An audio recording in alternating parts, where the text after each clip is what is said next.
আমরা প্রতিদিনই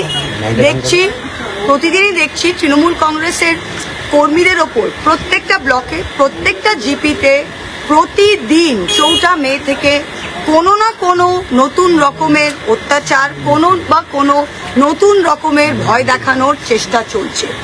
আমি কোনোদিন দেখিনি। আমরা শুনেছি এমার্জেন্সি 1977 হয়েছিল, লোকে বলে সিপিএম এর অত্যাচার। আমি সিপিএম এর আমার রাজনৈতিক জীবনে লাস্ট 3 বছর পেয়েছিলাম, কিন্তু যে কোনো অত্যাচার বাংলার মাটিতে হয়েছিল সবকটাকে ধাপে ধাপে ছাড়িয়ে চলে গেছে এই বিজেপি। আমি কোনোদিন দেখিনি যে কোনো পুলিশ, কোনো এসপি, কোনো আইপিএস অফিসার একজন এমএলএ কে ফোন করে, একটা আইপিএস অফিসার এমএলএ কে ফোন করে বলে যে আপনাকে ওইদিকে যেতে হবে। একটা আইপিএস অফিসার একটা ওসি কে বলে যে এদেরকে যদি ওইদিকে না যাও তাদের এদের ফলস কেসে ওপেনলি প্রত্যেকটা জায়গায় আমাদের কর্মীদের এটা করছে, প্রত্যেকটা জায়গায়। আমি কর্মীদের স্ট্রেট বলতে চাই যে দেখুন, আপনারা তৃণমূল কংগ্রেস কর্মী, আমাদের অনেক বড় বড় ঢ্যামনা নেতা ছিল যাদের মুখে আমি আজীবন শুনে এসেছি আমরা সিপিএম এর সাথে লড়াই করেছি, অনেক ববি, অনেক অরূপ, অনেক জাভেদ খানকে দেখেছি তারা নাকি সিপিএম এর সাথে লড়াই করেছে। যেই না সরকার পড়লো সেকেন্ড দিন গিরগিটির মতো, গাদ্দারের মতো লেজ গুটিয়ে উল্টো দিকে পালিয়ে গেল। তাই তারা কোন লড়াই করেছে কিনা আমার দেখার দরকার নেই। আমি আমাদের কর্মীদের বলছি যে এই গাদ্দারদের কি লড়াই করেছে সিপিএম এর সাথে তা আমাদের দেখার দরকার নেই।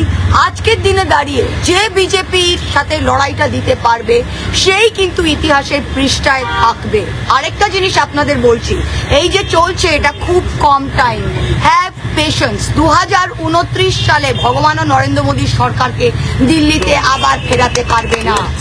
আর বিজেপি খুব দিল্লি কেন্দ্রিক দল, যেই দিল্লির পাওয়ারটা চলে যাবে তখন কিন্তু প্রত্যেকটা রাজ্যে ওদের দাপট কমে যাবে। ওদের 77টা বিধায়ক এত দাপটে গত 5 বছর নাচিয়ে বেড়াতো কেন? আমাদের 80টা ভয় পেল কেন? কারণ ওদের 77টার সাথে দিল্লির আনলিমিটেড টাকা ছিল, ওর প্রত্যেকটার কাছে সিআরপিএফ সিআইএসএফ ছিল। কেউ বাংলা পুলিশের উপর নির্ভরশীল ছিল না, ওদের ভয়ই ছিল না। শুভেন্দুদা কি করতো? শুভেন্দুদা মুখোমুখি ডিআইজি, ডিএসপি, এসপি এদেরকে মুখের ওপরে গাল দিত, কেউ কিছু করতে পারতো না। আর আমাদের লোকের সেটা করতে পারছে না কারণ সেন্ট্রাল পুলিশ আমাদের সাথে নেই। তা যখন কেন্দ্র পড়বে তখনই কিন্তু, তাই আমি আমাদের কর্মীদের বলছি যে আগেকার দিনে কে 1998 সালে কেউ ব্রিটিশ আমল থেকে তৃণমূল করেছে আর দেখার দরকার নেই।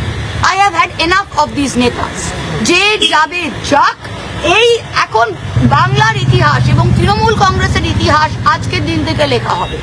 যারা আজকের দিনে লড়াই করতে পারছে, আর তৃণমূল কংগ্রেসের কর্মীরা বলছে আমরা দিদির সৈনিক। যদি দিদির সৈনিক হয় তাহলে 10টা কেস খেতে হবে। 1 মাস জেলে গেলে কেউ মরে যায় না ভাই। আমাদের অনেক লোক জেলে গেছে, বেল পেয়ে 3 সপ্তাহ পর বেরিয়ে এসছে। কি আছে? স্বাধীনতা সংগ্রামে লোকে বলতো যদি জেলেই না গেলাম তো আর সংগ্রাম কি করলাম। তা আমি প্রত্যেকটা কর্মীকে বলছি যে আমরা দিদির সাথে আছে কিন্তু ঘর থেকে বেরোচ্ছি না। ভাই দিদির সাথে আছেন তো ঘর থেকে না বেরোতে হবে না। আমরা তো দিদির সাথে আছি, আমি তো ঘর থেকে বেরোচ্ছি। আমি তো এমএলএ থাকতেও পুলিশ নিই, এমপি থাকতেও পুলিশ নিই, আজ অব্দি থাকতে পুলিশ নিই। কি করবে এটা কি?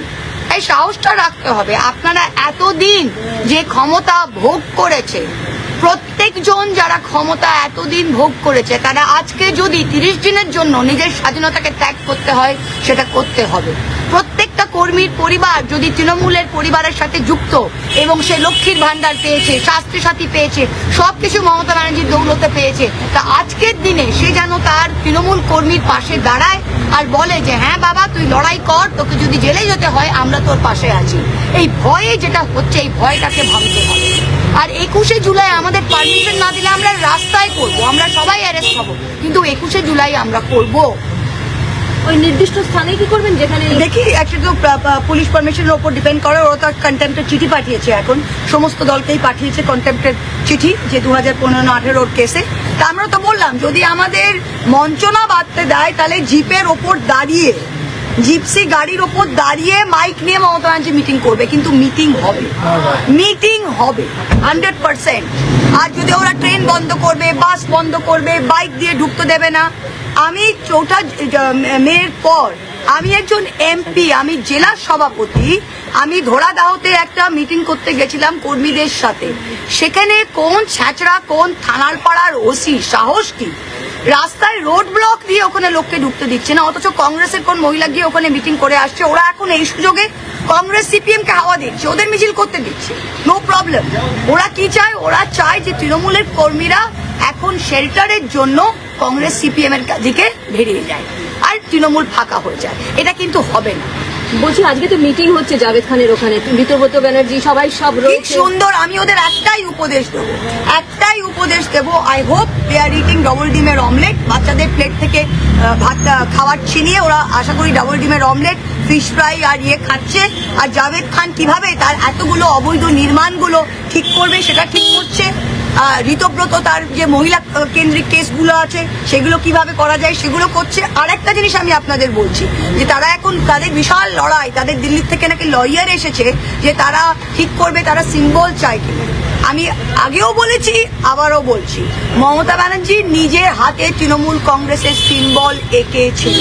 যে মহিলা কংগ্রেস থেকে কংগ্রেসের সুদিনে বেরিয়ে 34 বছর লড়াই করে নিজের সিম্বলে সরকার করে 15 বছর মুখ্যমন্ত্রী থাকতে পারে, সে মহিলা আরেকবার সিম্বল করে ওই 2,60,00,000 ভোট যেটা জোড়াফুলে পড়েছিল, এরা একটাও জাভেদ খানের ভোট নয়, ঋতব্রতর ভোট নয়, আর ববি অরূপের ভোট নয়। এরা একেবারে কলঙ্ক। এটা মমতা ব্যানার্জির ভোট। মমতা ব্যানার্জি যেই সিম্বলই আঁকবে বাংলার মানুষ সেই সিম্বলে। Symbol is not the big news, symbol is not the big thing. All India Trinamool Congress KMC councillor হিসেবে ওরা আর কি মিটিং করছে আজকে। কেএমসি কাউন্সিলর কিভাবে থাকতে পারে? কেএমসি তো আমার যতদূর আইনত, এটা তো খুব শিক্ষিত। প্রবলেমটা কি হয়েছে মানে কক্ষ গৌবংশ আমার মা যেটাকে বলে।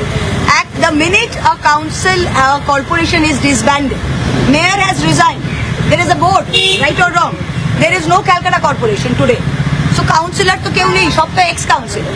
তো এক্স কাউন্সিলর তো আপনি কেউ এক্স কাউন্সিলরের যা আপনার তাই তো কেউ যদি সিপিএম এর কাউন্সিলর থাকতো 2009 সালে, তারও যা অস্তিত্ব এদেরও তার অস্তিত্ব। এরা কারা? এরা কারা আজকে আমি জানতে চাই। এরা না তৃণমূলের, এরা কারা? এরা তো আজকে ইলেক্টেড মেম্বার নয়, council has been dissolve, corporation has been dissolve. ওরা তো আসল তৃণমূলের অংশ নয়। ওরা, আমি তো বারবার বলছি ভাই ঋতব্রত জাভেদ, তোরা একটা কর না একটা party, make a party, call it the Ritobroto Javed Bobby Arup Congress and let everybody be part of it. Mamata ব্যানার্জির মুখ নিয়ে এত কেন লড়াই, আর মমতা ব্যানার্জির আঁকা সিম্বল নিয়ে কেন এত লড়াই ভাই? What is the problem? তাহলে কি এরা সিএম এর অ্যান্টি কারাপশনের ভয়ে এখন কিছু করতে চাইছে? আচ্ছা, এই কোয়েশ্চেনটা আমি আপনাকে অতি বিনয়ের সাথে বলছি, কোয়েশ্চেনটা একটু বোকা হয়ে গেল না? ওরা কি সিএম এর ভালোবাসার জন্য গেছে? যারা বুক ফাটিয়ে 65 জন বুক ফাটিয়ে 1.5 মাস আগে অব্দি সিএম এর বাপ মা তুলে গাল দিত, তারা আজকে সিএম এ কিসের জন্য গেছে ম্যাডাম? কিসের জন্য গেছে? ববি অরূপ কিসের জন্য গেছে? যখন হয়েছে ফিরহাদ হাকিমের নামে, তাহলে আপনারা কি তাহলে পুরনো কোনো দস্তাবেজ দলিল আপনাদের কাছে যদি থাকে সেগুলো পেশ? আমরা কিসের জন্য পেশ করবো? তো শুভেন্দু দা তো এখন মুখ্যমন্ত্রী হয়েছে, এমন কোন পুলিশ তো উনার হাতে, পুলিশ তো শুভেন্দুদার হাতে, তো শুভেন্দুদার হাতে পুলিশ, শুভেন্দুদার হাতে কর্পোরেশন। শুভেন্দুদা নিজে বলেছে যে আমি সব চোরকে যত দ্বীপ গর্তেই হোক না কেন আমি খুঁজে বার করবো। তো আশা করি তিনি খুঁজে বার করবেন, কিন্তু আমি তো মনে হচ্ছে যে প্রত্যেকটা চোর গর্তে না ঢুকে তারা তো বিজেপির দিকে গিয়ে ওয়াশিং মেশিন হয়ে যাচ্ছে।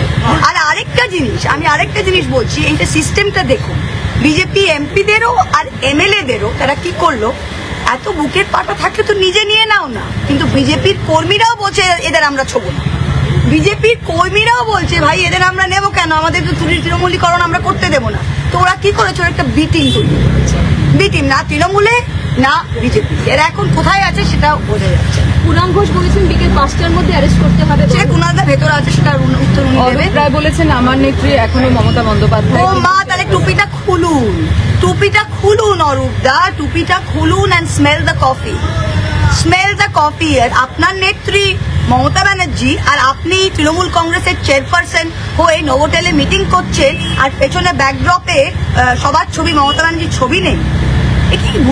মানে কি বলবো এদের, আমার তো আমি কিছু ভুলভাল বলে দেবো, তারপর আবার ডেফামেশন হয়ে গেল।